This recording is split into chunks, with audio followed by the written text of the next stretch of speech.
I myself, the producer of this podcast, is not eligible to diagnose anyone with a mental health disorder. This podcast is purely for artists discussing the mental health hurdles they struggle with on a daily basis.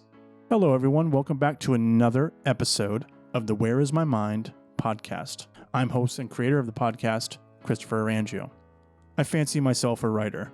There's a weird way of saying it, but I do. I consider myself a writer-actor at the end of the day.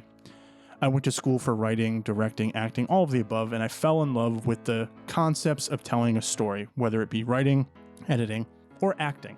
So I know a thing or two about writer's block, and so does Matthew. And that's what we'll be discussing today on this episode. Matthew is a writer-director based in New York. I don't know how many of you are writers out there. Some people I know don't believe in writer's block. And I think it's tough to get over sometimes, and the mental hurdles you have to do to get over that and accomplish it and eventually get to the other side is daunting, but some people have done it. So without further ado, please listen to our episode on writer's block and the mental stages of getting over it. What's going on, man? So a question I ask everyone first off the bat is, have you gone to therapy before? Are you in therapy, and what are your thoughts about it as an artist? Not yet. That I feel like I know I need to try it, and it's just I keep pushing it off, and I don't know if it's like afraid of like what people would like think, or like afraid to like express myself to someone, but it's definitely something I'm looking to try in the near future, just eventually. Yeah, I think we like live in a world where I know you're saying you're worried about what people may think, but I think we live in a world where it's very, I think people are a little bit more accepting of it than most. But if you're talking more so like certain people closer to you may think that way, then yeah, that's always tough. So you've never gone, you said, and you're look Yeah, okay. it's like I have this. I guess I just don't want people to like Look at you differently. I'm like this like happy guy all the time, and like I don't want people to think like something's wrong or anything like that. I don't know. Yeah, no, that's interesting. That's interesting. Yeah, no, I mean, you're from what I've seen of your work and your Instagram, you're a very visually your art is very visual and very cinematic, and I could just kind of tell things you post we like all that. Like I think we've talked about like shows and stuff like that, so it makes sense as to like what you enjoy. Like we kind of seem to enjoy the same. Like you're wearing an A24 hat. Like I love, yeah, like I love those $500. those films. Yeah, right. Yeah. But yeah, no, it's interesting. I think most artists feel.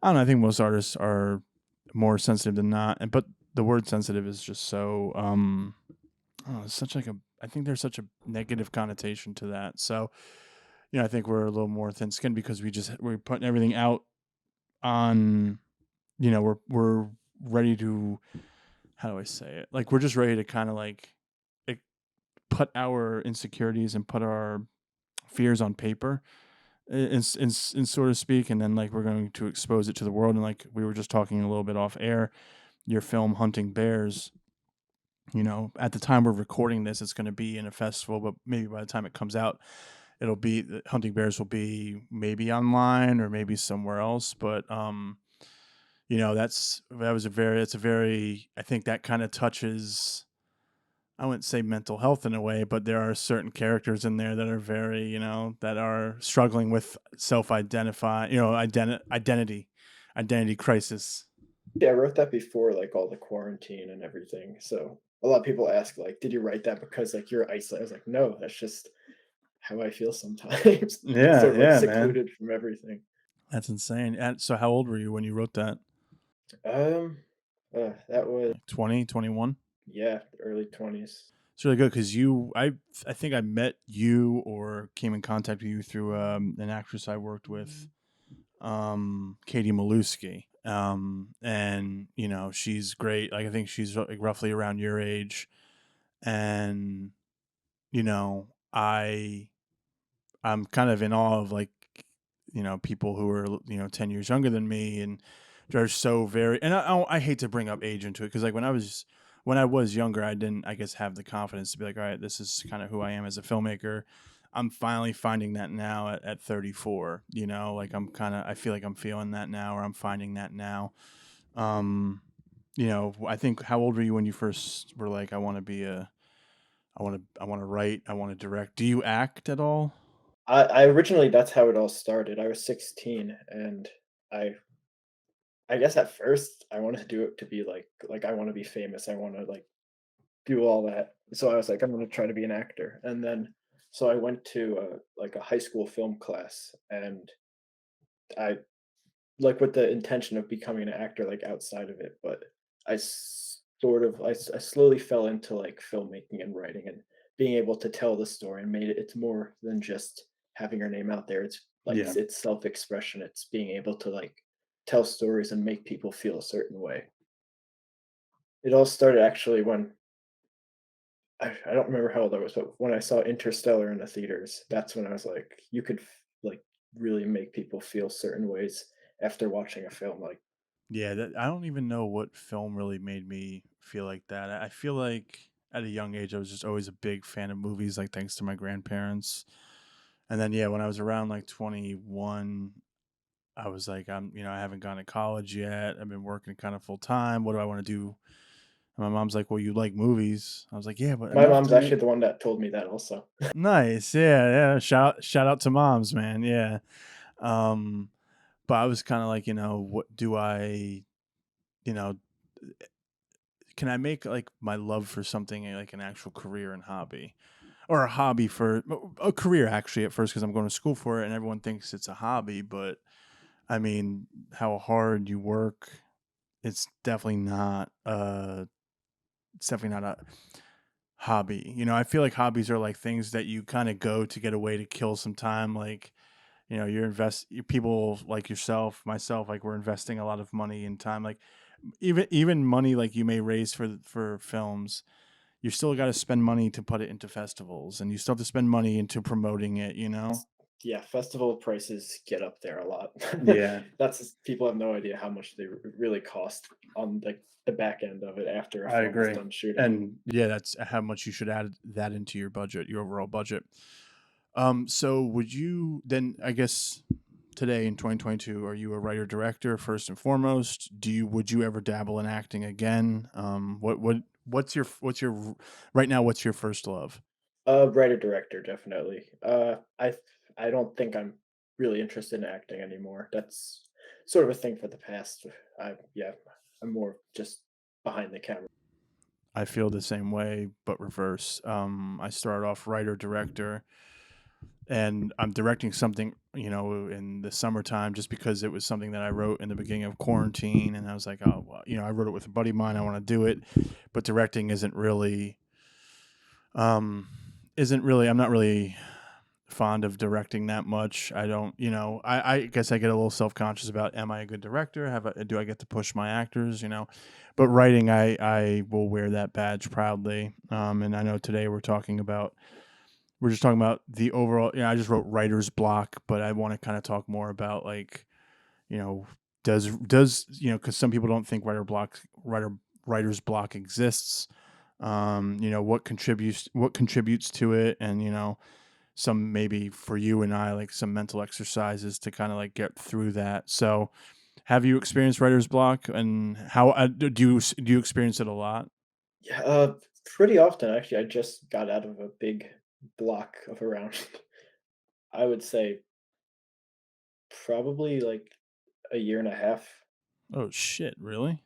Yeah, I Wow. just sort of like I would start scripts. I would do this thing where I would start writing and I would give up on like page 30. Like there's nothing else here. Yeah, I would come up with these like ideas and like this is the one I'll tell everybody. Like this is the one. Like we're gonna be making this. I'm so excited for this. And then like 3 days later, I'm like, nope, it's gone. Yeah, man, that's all too relatable. I don't know how many times I'll think like, and so before I ask this question, do you pose it with another one? How often are you thinking about like ideas, like in a 24 hour, or like you're up for like 18 hours, let's say, or however long you are. I don't know how much you need to sleep or whatever, but the time you're awake, how often are you thinking about new concepts, new ideas? Even in like your day-to-day life, you hear a song or you watch something and you're like, well, this could spin off that, or like you just hear about a situation. Like, for example, when I watched I only watched the first John Wick. I never watched any other movies. But the first John Wick, when like that cleaning crew comes up to like pick up dead bodies and gets paid in gold, I'm like, that could be a thing in itself. Like that. So that's the example for the audience and for you. Like, you ever like watch something, hear something, or even in your head you're thinking of something like this would be fucking cool. How often do you do that a day? Um, I would say probably too often. Like maybe like at least every hour. Like I'm thinking like, yeah, it's like this voice in my head that like I can't get rid of. Like it's like, okay, but that's fun. Like you're having fun now. What do you want to write in tomorrow or something? Like Yeah. it's sort of like I lose sleep a lot of the time. Like I'll wake up at like 4 in the morning and I'll be like, I didn't finish a script yesterday. What? Why not? Like it's it's I guess it's a blessing and a curse. Like it's good to be working, but like I feel like too often is like it's draining a lot of the time. Oh yeah, I think it it affects, like, yeah, I feel like my mind's always racing, and then like my wife is like, What's going on?" I'm like, "Oh, I'm just thinking about X, Y, and Z." It's always interesting when, because I know you're in a relationship, correct? Yeah, and I don't know if your girl. Oh, nice, nice. So I'm sure your partner has been like, um, "Matt, what the fuck's going on?" Yeah, like, we're out to dinner, we're going to watch a movie. There's no need. You should be thinking about another movie. As like a horror director also, like I'll just say these like really like disturbing, messed up things. Like I'll be like, what if like the knife fell off the table at the restaurant and like Killed someone. And then she just staring at you like, dude, we're at a really nice place. Can you just stop? Yeah, see, so your genre is more horror thriller? yeah, I'm trying to sort of broaden out, but that's where I'm No, that's, yeah. Yeah. That's pretty dope, dude. I don't know. I've loved like comedy. I think I find myself funny. I don't know if I might be the only one, to be honest with you. I just talk shit and everyone's like, okay. I waste all my material on my wife and she's like, okay, I've heard this already. Um, but I've tried, like, with my roles, certain roles, like I got cast in a film Slow Burn that was definitely. Oh, thanks, man. Yeah, so that's when I Katie actually sent it to me. She was like, my friend's a really great actor, and I watched it and I emailed you the exact night that I wanted to work. yeah, thanks, man. I appreciate. Thank you. Yeah, no, that was the one thing that pushed the boundaries. And who that just kind of changed everything for me, because before that I was doing goofy ass like comedies, and then right after that I did Little Did She Know with Katie, and like the back to back was like that experience on Slow Burn really helped me with my experience and the success with Little Did She Know and all that. So I get where you're coming from, where you want to kind of like broaden out, but I think the things that you've sent me, personally, I know you want to broaden out as an artist so you can like challenge yourself, but like, dude, I think you're fucking good where you're at right now. I'm not telling you like stay there and don't grow. That's not what I'm saying. But I'm just like, dude, I'm so very, and I'm not just. I don't want anyone thinking I'm blowing smoke up people's ass. Like I said, I've never met you in person before. Yeah, we've chatted, but like the work I've seen you do, like, man, I went to bat for Hunting Bears in the festival, because it's like it is a long film, but like this, I've seen other films in the festival that are like 35 minutes, and like all of it is just like, it's just not good. I don't want to say it's dog shit, but it's not good. Yours is extremely cinematic. Your posters, the editing style, the sound design, you kind of like, you got. I feel like you knew that story inside and out. Um, I think a little more than a year in pre-production, just like actually, yeah, my composer that I work with, Ben, we worked together mhm. for a long time, but we would like just even he's the composer, but he would like throw ideas at me and I would throw ideas at him and we would just talk it over. My cinematographer Kyle, we would go back and forth all the time until we had like the right like look to it. Like we were certain of what we wanted when we went into that film. Yeah, I think there's something so satisfying about knowing. every element of what you want your film to be, inside and out. I think that's what really makes it, what makes it really good. Um, so yeah, so you had a blockage for a year and a half. How did you get out of it? What helped you get out of it? I would say the biggest thing was patience, like not rushing it, just sort of waiting for it to come to me rather than trying to create it out of nothing. Like I would, like with my first feature film, like I looked at a pillow with a picture of a cow on it, and I was like, okay, like I got the inspiration right there. Like it comes out of nowhere a lot of the time, and my problem was that I was trying to rush it. I was like just like I said before, just writing to write, I feel like not with any solid concept in mind. Or I would write out these like That was the cattle. Was it the cattle farmer? And Katie was a part of that, right? Yeah, so I remember. Okay, so that's how this timeline went. Katie was like, right after Little Did She Know, she's like, "I'm going to upstate New York to film The Cattle Farmer." She sent me photos. I was like, "What the fuck is going on?" And I was like, "What? You're wearing a mask. You're doing it." And she's like, "It is awesome." Then she reached out to me about hunting bears, and I read the script in one night, which I hate to admit, if people send me scripts, I necessarily don't read it in one, especially features. Features, I try to read features in one sitting. Like I try to, but it's mainly like I try to read it on my lunch break. Not if I read it at 9 o'clock at night, because I'm old man now. I guess I'm just like fading the fuck away, and I'm fading away, and I'm tired. But I have like really bad ADHD, so I just like sitting there and reading a script. It's like I think I do too, honestly. Like I'm not. I'll never. I think I'm finally coming to terms that yeah, I definitely have ADD because literally I'll do these interviews. Like I did one last night, and she's this photographer who's amazing. She's talking to me about something, how she lived in Rhode Island, and out of nowhere in the middle of her story, I was like, "Do you go to Maine? Have you ever been to Maine?" Like I just said that out of nowhere, and had a laugh about it, but it's I get what you're saying with the ADD, just trying to sit down and I was listening to certain music while I was reading. When I read certain scripts, I'll read music. Like I was in like 4 scenes in a feature in 2021, and it was fun, and I played the 4 scenes I was in. I had roles. They wrote me a scene or two on set, which was pretty dope. But you try to listen to music, you try to set the modes. But yeah, I read Hunting Bears all the way through, and Katie's like, Katie was very much like this kid. He is a kid, like he's really, really good. Like give it a read. I was like, okay, and then I remember you telling me the role I was gonna have. I was like, oh, that's pretty like it's pretty dope because I was just coming off a role. Now, I won't say anything. I don't want to spoil it, but yeah, it was very much like Slow Burn esque. If people have seen it, they'll know what I'm talking about. With my character anyway. So I think I loved what you said about how you let it come to you instead of you reaching at forcing it out.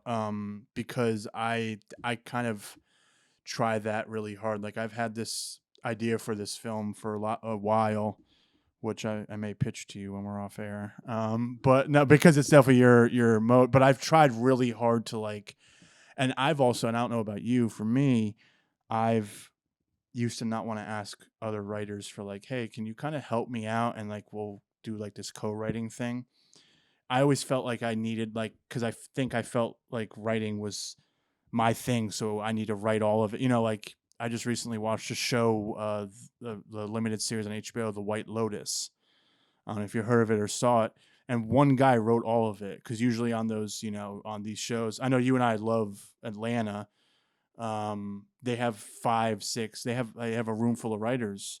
The White Lotus had like one guy wrote it, and that kind of is like wow, like that. It's not envious, but it's like holy shit, like that's really impressive. think I'll ever want to write TV just because it's like so much over and like if you think about like 60 pages per episode, just like It's I a don't know. lot. Yeah, I think It's a sticking lot. to Yeah, well, yeah, because but it's also if you have a few writers on staff and or I don't even know what you would call it, but just people who can provide content for that stuff. I think that would be because yeah, like one of my favorite shows is like Sopranos. That's an hour long, you know, yeah, growing up, like some of these shows on HBO are hour long, 40 minutes, and you got to produce that every week. Like, and it's got to be consistent. It's tough. TV is really tough.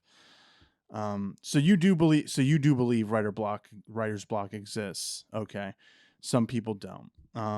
For whatever reason, they think I just, and I'm just saying some of my friends don't think that, you know? I could see where people come from. It's sort of because the thing is, it's like it's sort of like a thing you make yourself, if that makes sense. Like Yeah. you're the one that's gonna start it, and you're the one that's gonna end it. Like it's a sort Yeah, you make it up. Yeah, it's made up in your head, so to speak, you know. And I've obviously with the internet, it's kind of drawn out more. Where like there are like I've seen Facebook groups where it's like, oh, you know, how to come over writer's block, or people, you know, making Instagram posts like of writer's block, you know. But you're right, it's very, you know. So what inspires you to like what would inspire Matthew Robert Vincini? I'm pronouncing your last name right, correct? All right, thank God. Oh no, oh, dude, my last name is like Orange Orango. I'm like, it's Orangeo. It's not that hard. They're like, no, but it is. Um, but yeah, what the hell was I gonna ask you? Sorry, I'm trying to do too many jokes. No, I was. What were you? What did I say? Please tell me because I forgot. Yeah. So what inspired? Like what? Because you were saying joking around, like you know, you go out to dinner with your girlfriend and you're like, well, what if that knife just like landed on that fucking like child's head who's yelling and screaming and being a little pain in the ass? And she's like, all right, that's enough.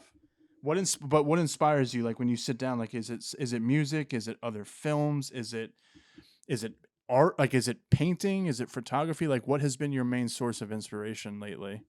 I think watching really, really unique original films is what inspires me because I never like a lot of movies like recycle and use the same story, but then like I see a movie Yes. like It Follows or something that just like change like it's like who thinks of that? Like I want to think of something like that. Yeah. That's what really gets me behind the computer trying to write something new, just seeing unique voices and wanting to hop in that crowd and make That's so okay. So yeah, I would say more. I would say other movies for me inspire me as well. I know people get inspired by music, by art, like paint. When I say music as well. Like I would like hear definitely like my favorite band's Radiohead and they have very like cinematic type music, sort of like yeah, very visual in your mind. Like you could like watch a movie in your head while you're listening to one of their albums. So music I get like that with man, like Frank Ocean. I get like that with um. There's this one song called I post about all the fucking time. Like I want to cut my reel to it. It's this song called 2020, but the last two zeros are asterisks. It's by Matt Cur- Correx, Kerkes. I'm just gonna say that. And I don't know how many times I would like at 2 a.m. I'll blast that driving somewhere, and I'm like, man, this feels like something, you know. Or yeah, you come across music, but Frank Ocean for me is lately has been like I watched that movie Swan Song with Mahershala Ali, and they had his rendition of Moon River in it, and I was like, now every time I hear that song, it just reminds me of this piece of this scene in this film, you know.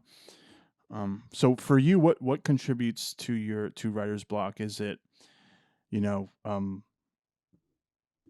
your if you have depression, anxiety, ADHD, like you said, anything of those, you know, and please, like, you know, be open as you want to be. Like, don't, and but you don't have to answer if you don't want to. And you know, to lead off, I'll help you. Like my what's going on in my life dictates what's going on. Like I always talk about a lot, but like the last 6 months specifically have been very horrible for me. If I'm going to be very real with you, so I can't create. I haven't been able to create. Like, yeah, I'm doing this podcast, but it's been more therapeutic, and I'm getting to know a lot of like different artists now, and I hope like every time after an interview I'm like I want to work with this person, you know. But like for you, like if you have gone through pain or anguish, because you're and I, don't get mad at me for bringing up the age. I only say it because I have like I have, I know a few people who are like 5, 10 years younger than me I work with or whatever, and they're like going through like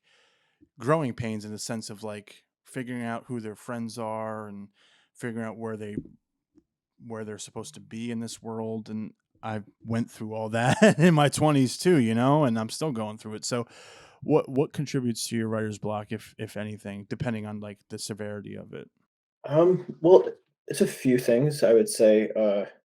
I mean, to go back to my last one, I was working at a job that like I didn't want to do. I was working for a news company. They were great people and it was good work, but like I like would go there and I'd be like, I could be using this time to be like writing and stuff. And then like Hmm. I would only have about like 2 hour like an hour a day to write something. So that really took a toll on it and like really messed me up like creatively. Like I didn't really have the energy to like shoot anything or really just get to just like sit down and write stuff. I was just like ingesting all this like bad news all day and Yeah. Oh man, I couldn't imagine.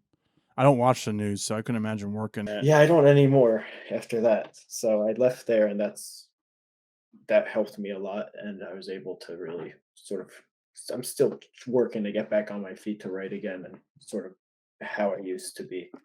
But that was definitely a main factor in it.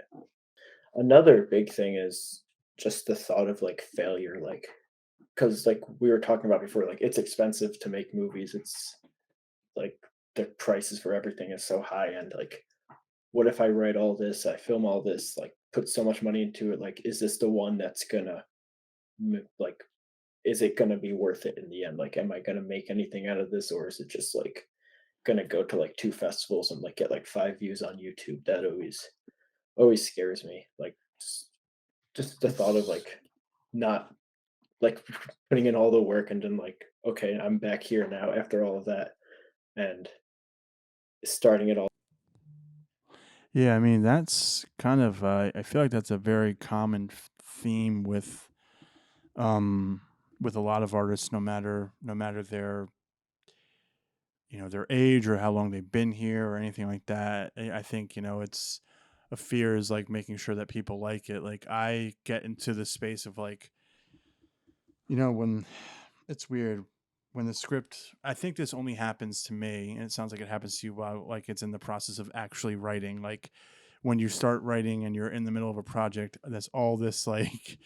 Well, are they even gonna like it at festivals? It's like, dude, like slow your roll. It might not even get to festivals.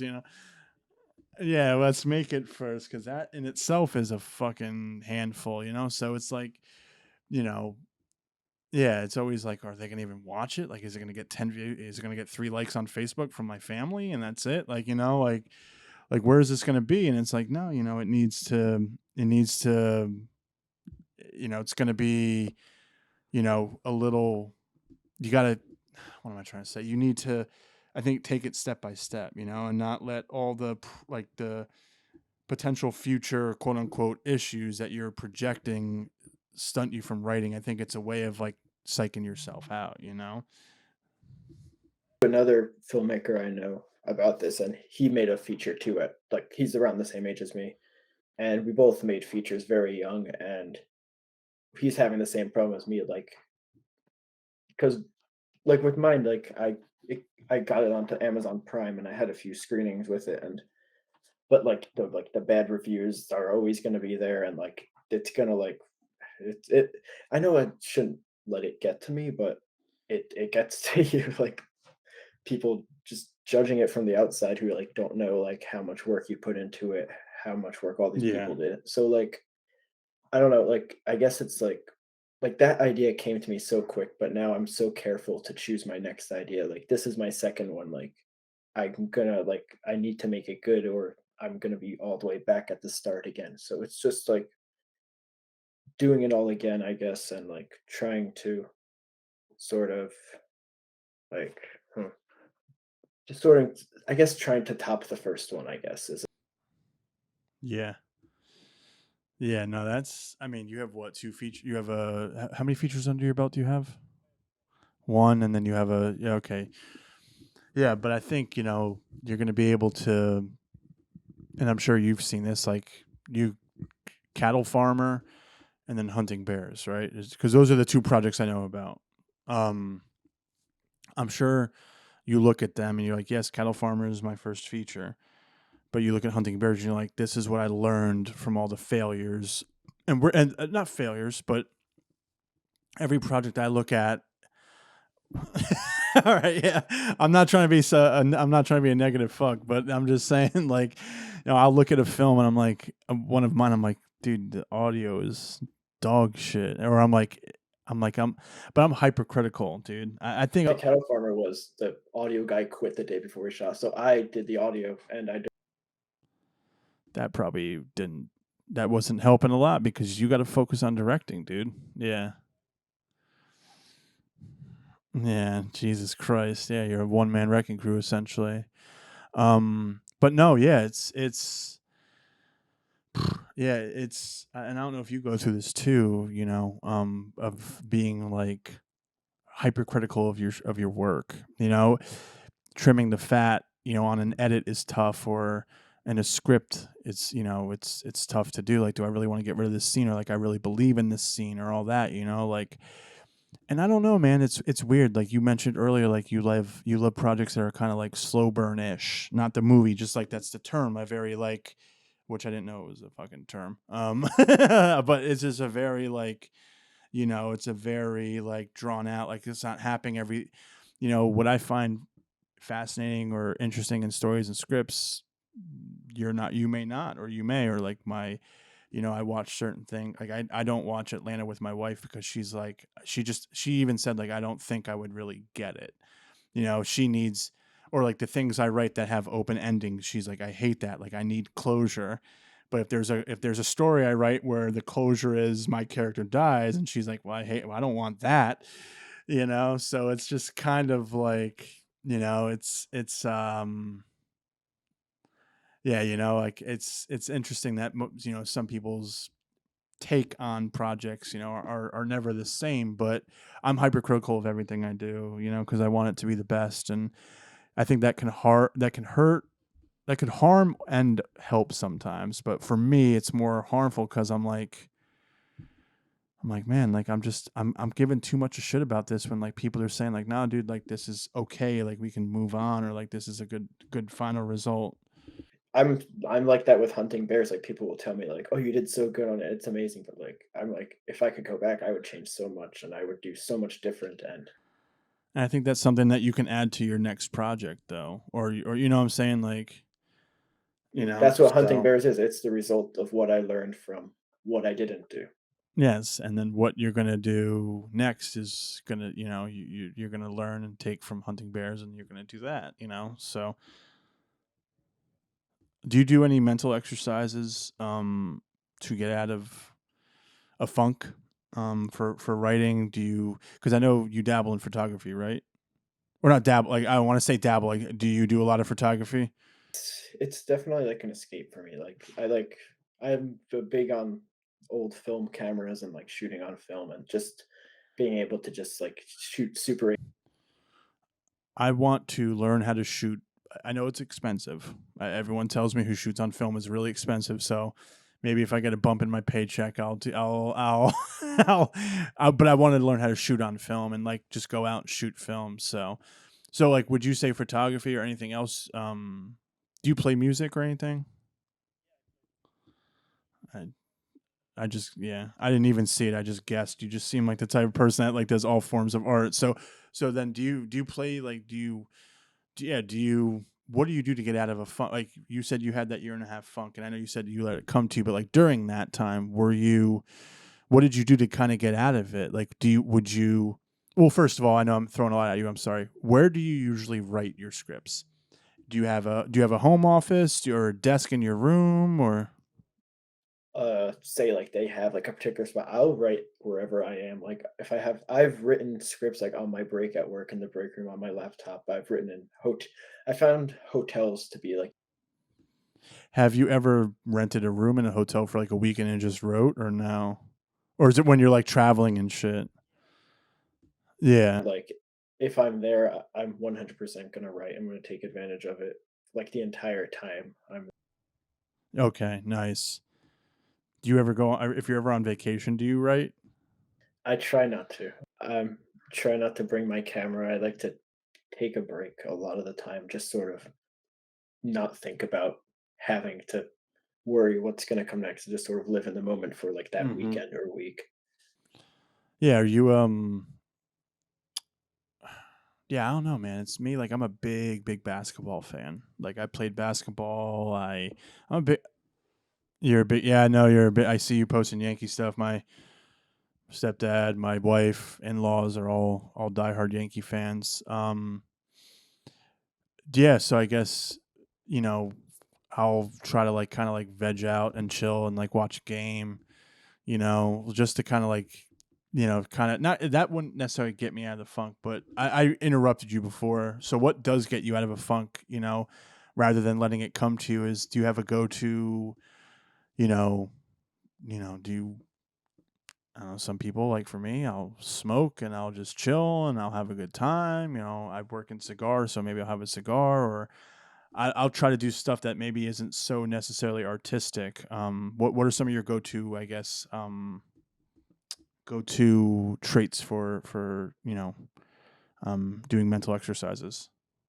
I like a big thing for me is just going for walks. Like, I'll go on, like, a hike just by myself. Like, I'll drive to, like, the nearest hiking trail and just walk for, like and, like, just sort of, like, just empty my mind. I like to just sort of escape and just be with nature a lot of the time, just being outside, like, playing baseball with my brother or something, or just playing golf, whatever, just sort of Nice. I guess the outdoors is sort of how I sort of just recollect myself and just sort of, Yeah. yeah, escape. Same with me. Yeah, I grab a camera and I go, and I try to really, yeah, like when I'm outside, I bring my phone just in case some shit happens. Some shit happens, but, getting lost or some shit or whatever. You never know. The woods are fucking, you wrote a story about it, the goddamn woods, so you understand it. But no, yeah, I try to really like put my phone in my pocket, and Another just, big thing is watching movies that aren't serious. Like like yeah, yeah. I'll go back to watch what I watched when I was a kid. I'll be like, fuck it, pop on Toy Story or Boy Meets World.